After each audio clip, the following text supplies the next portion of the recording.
Welcome back to the channel, folks, where we dive into the wild, wonderful world of men transforming into women in all kinds of fascinating ways. If that's your vibe, don't forget to smash that subscribe button and give this video a thumbs up. Now let's jump right into today's story. Chapter 1. Michael had spent the last 10 years of his life keeping John Carter from accidentally burning his own empire to the ground. As John's personal assistant, he was the man behind the man, handling schedules, smoothing over PR disasters, and making sure John didn't show up to board meetings with a hangover so severe that the shareholders could see it. It was a job that required patience, a sense of humor, and an uncanny ability to anticipate disaster before it struck. Fortunately, Michael had all three: the patience of a saint, the humor of a man who'd seen it all, and a sixth sense for catastrophe that would make fortune-tellers jealous. He'd once intercepted John halfway to a meeting with Japanese investors, tie askew and breath reeking of tequila, and managed to transform him into something resembling a functional CEO in under 3 minutes. He had met John fresh out of college, desperate for a job, and even more desperate for a paycheck. The interview had lasted all of 5 minutes before John had declared, "You seem competent enough. Can you drink whiskey?" Michael, who had been surviving off instant noodles and caffeine fumes, had nodded. "Good," John had said. "You're hired." And just like that, Michael had sold his soul to Carter Enterprises. "Just to clarify," Michael had ventured, "are my whiskey drinking abilities part of the actual job description, or just a perk?" John had grinned, the kind of grin that suggested trouble and amusement in equal measure. "Let's just say if you can't handle your liquor, you definitely can't handle me." Michael had soon discovered the truth in those words. That first week he'd found himself talking John out of buying a yacht at 3 m.m. "But it has a helipad, Michael, sourcing a rare Himalayan flower for a client's wife. It only grows at elevations above 15,000 feet, sir." Tana, and explaining to an irate board member why their CEO had sent a text that was clearly meant for his girlfriend. John was the kind of boss who made life both exciting and mildly traumatic.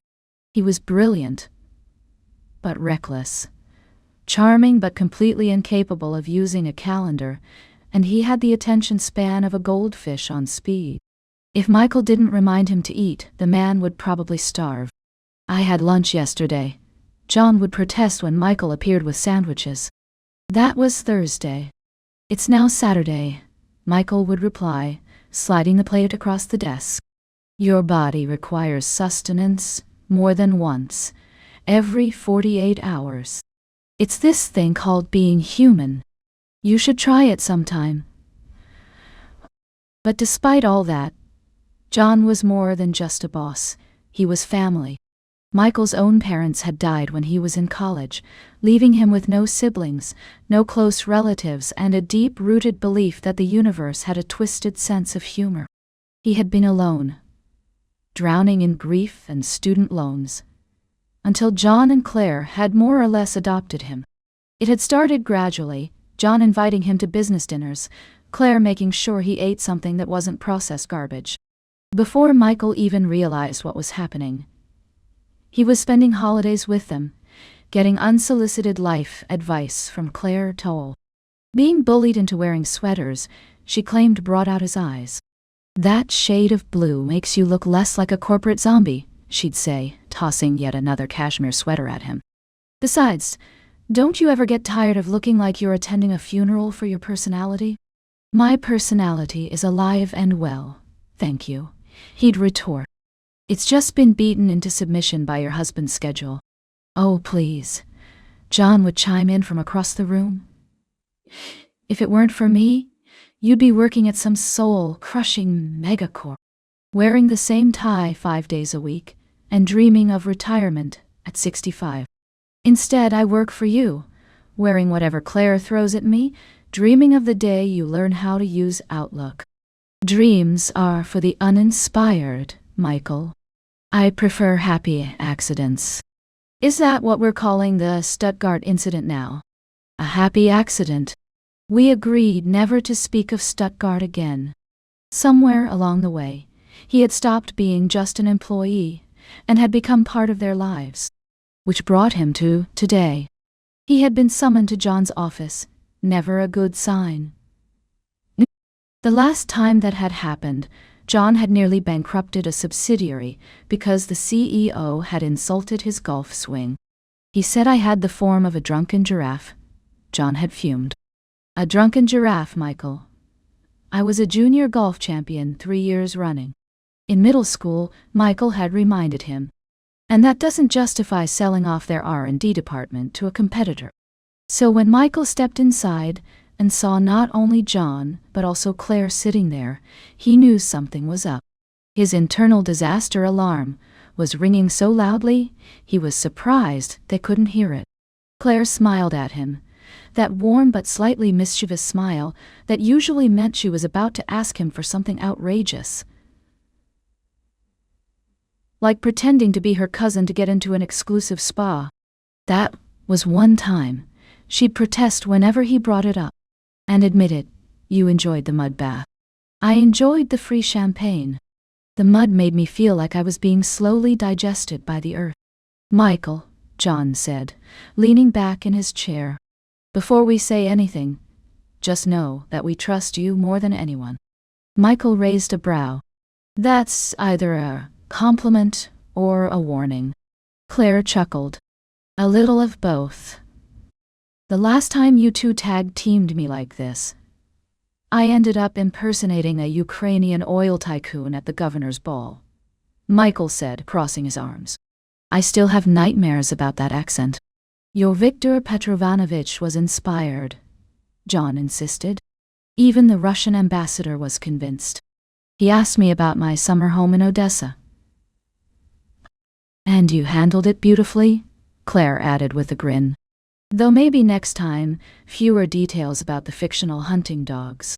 John ran a hand through his hair, looking uncharacteristically serious. Claire and I, we want a baby. Michael blinked. I'm flattered, but I don't think I'm your type. Claire snorted. Oh please, if John swung that way, you'd already have a ring on your finger. John nodded. You'd make an excellent trophy husband. I'd be a terrible trophy husband, Michael countered. I'd constantly remind you of appointments and hide your credit cards when you tried to buy islands on a whim. That's exactly why you'd be perfect, Claire said. Someone has to be the adult in this relationship. I resent that, John huffed. I adulted just last week. I remembered to sign those merger documents without Michael reminding me. After I taped a note to your coffee machine, Michael pointed out. Details? Details? Michael rolled his eyes. All right, I get it. So, what's the problem? You've got enough money to fund a small country. I assume you can throw some of it at a solution. Claire's smile faltered just slightly. We've tried. But the doctors have told us that our chances of conceiving naturally are slim. Michael's playful demeanor shifted instantly. For all their banter and outrageous schemes, he genuinely cared about these two. I'm sorry to hear that. The room grew quiet, the usual energy between them dimming momentarily. Have you looked into adoption? Michael asked gently. Or surrogacy. Adoption's on the table, John said, his voice unusually soft. But we wanted to explore all options first. Claire reached for John's hand, squeezing it. We've been through 3 fertility specialists. They all say the same thing. John exhaled, rubbing the bridge of his nose. Which is why we wanted to talk to you. Because, well, we've come up with a solution. Michael eyed them warily. Why do I feel like I'm about to regret asking what it is? Remember that biotech company we acquired last year?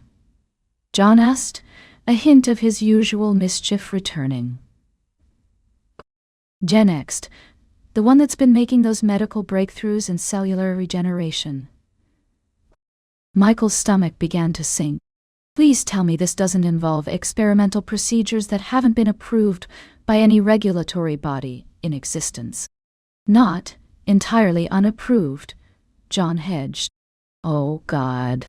It's perfectly safe, Claire assured him, though Michael noticed she didn't quite meet his eyes. Define perfectly safe, Michael pressed. The success rate in primates is nearly 78%, John offered. Primates. There was a beat of silence before Claire spoke, her voice calm but firm.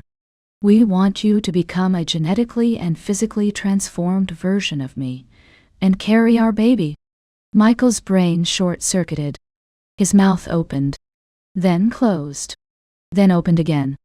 He looked at them, then at the door, then back at them.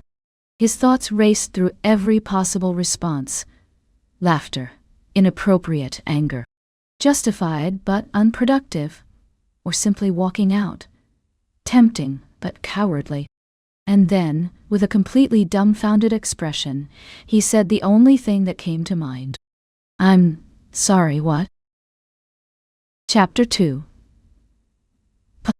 Michael continued to stare at them, his brain desperately trying and failing to process the absolute insanity that had just come out of Claire's mouth. He felt like he was trapped in some bizarre sci-fi comedy where he was the unwitting protagonist about to undergo a Kafkaesque transformation. I think we broke him, John Stage whispered to Claire after 30 seconds of Michael's stunned silence. Did you just say? Michael started, then stopped, then tried again. You want me to become a woman. Not just any woman. Claire. You want me to become Claire. Claire, ever the composed one, simply smiled and continued as if she had just asked him to pick up milk on the way home. It would only be for the pregnancy and the necessary time after, to ensure the baby is healthy, she explained smoothly. Once everything is done, we'll make sure you're returned to normal. And of course, we'll compensate you very generously.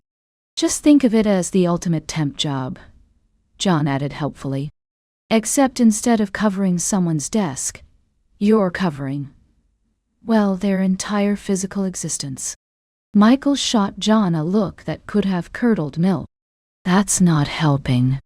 What John means, Claire interjected with a pointed glance at her husband, is that while we understand this is an extraordinary request, we wouldn't ask if we weren't desperate. And we wouldn't ask anyone but you. Michael blinked.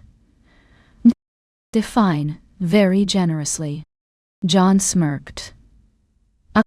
Let's just say you'd never have to work again, if you didn't want to. Though we'd still want you around, Claire added quickly. This isn't an elaborate scheme to replace you. Well, that's comforting, Michael muttered. For a moment I thought you were planning to fire me and replace me with myself. That would be ridiculously inefficient, John quipped. I mean, who would remind me about board meetings? Michael swallowed. That's a lot of money. Claire nodded. Because this is a lot to ask. A lot to ask, Michael repeated with a hollow laugh. That's like saying the Grand Canyon is a bit of a ditch. In his head, a frantic internal dialogue was playing out. They can't be serious. This is a joke. A bizarre, elaborate prank. Any second now, they'll start laughing and tell me they're actually just adopting a dog or something. But they're not laughing. Why aren't they laughing? Michael leaned back in his chair, rubbing his temples. You're telling me. I can practically see the wheels spinning in your head, Claire said gently. You think we've lost our minds? The thought had crossed my mind, Michael admitted, along with wondering if you've been replacing my coffee with hallucinogens. John leaned forward, resting his elbows on his desk.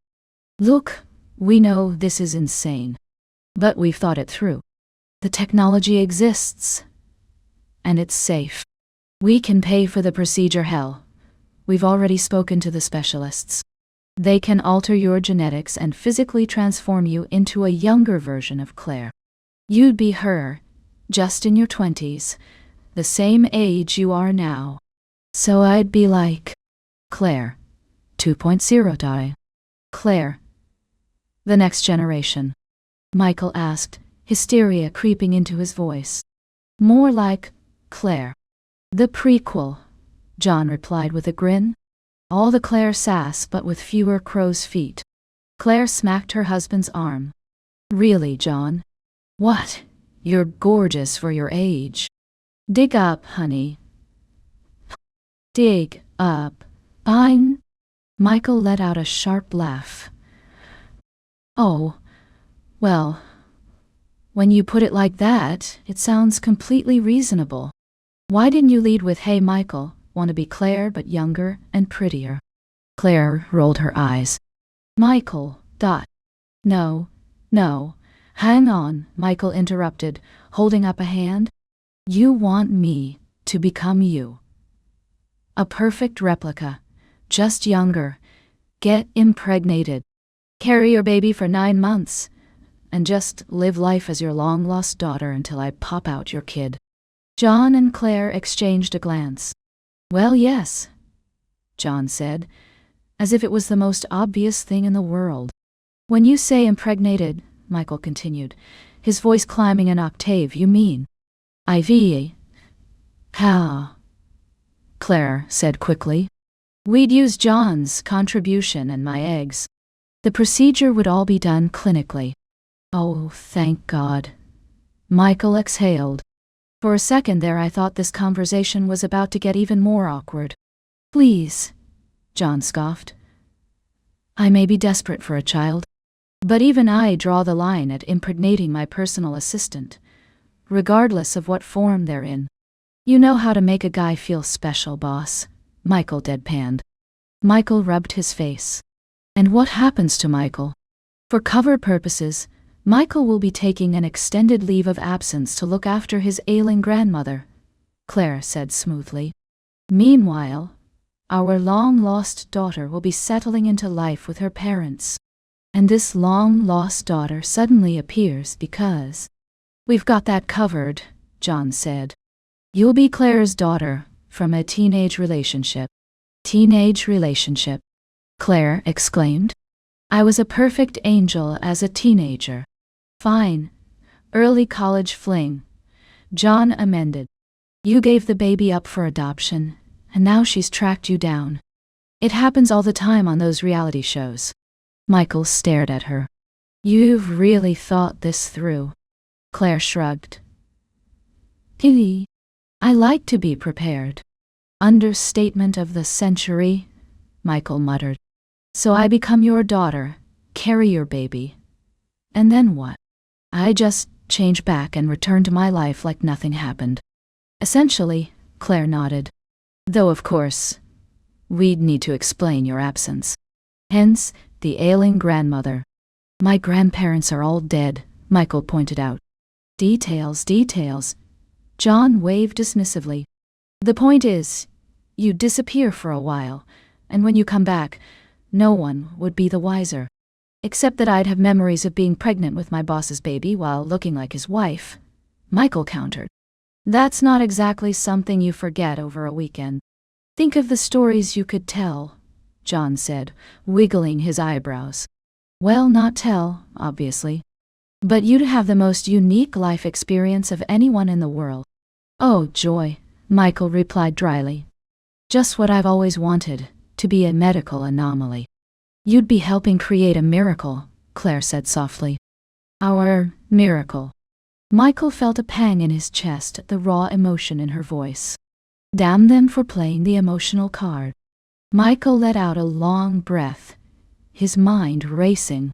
Every logical part of him was screaming that this was absolutely, unquestionably, batshit insane.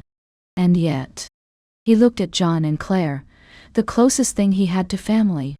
He saw the hope in Claire's eyes, the vulnerability in John's usually unshakable confidence.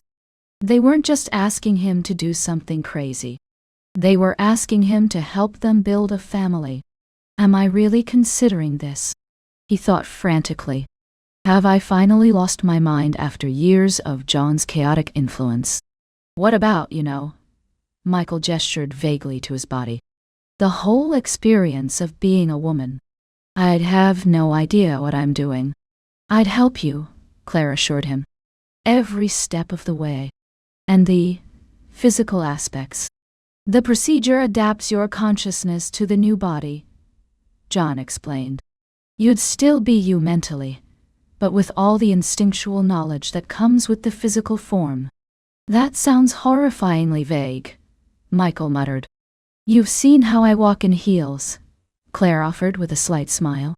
You'd inherit that ability. Well, when you put it that way, how can I refuse? Michael replied sarcastically. Always wanted to strut in stilettos. You'd rock them, John said with a grin. You've always had great calves. I'm going to pretend you don't spend time looking at my calves, Michael responded, but a reluctant smile tugged at his lips. Michael exhaled sharply, pushing back from his chair. I need to think about this. John nodded. Huh? Of course. Take all the time you need, he added, before quickly amending. Well, not all the time. Claire's not getting any younger. No offense, honey. Digging yourself deeper, dear, Claire said sweetly, before turning back to Michael. But, yes, while there's no immediate rush, this isn't something we can sit on forever. Claire gave him a small, understanding smile. Take your time. Michael stood up, still looking like someone had just told him he was actually a lizard person. Without another word, he turned and walked out of the office, shutting the door behind him. He needed a drink. Or possibly 12. Maybe a whole liquor store. Yes, that sounded about right. Buy a liquor store. Drink everything in it. And then maybe, just maybe, this whole conversation would start to make some kind of twisted sense.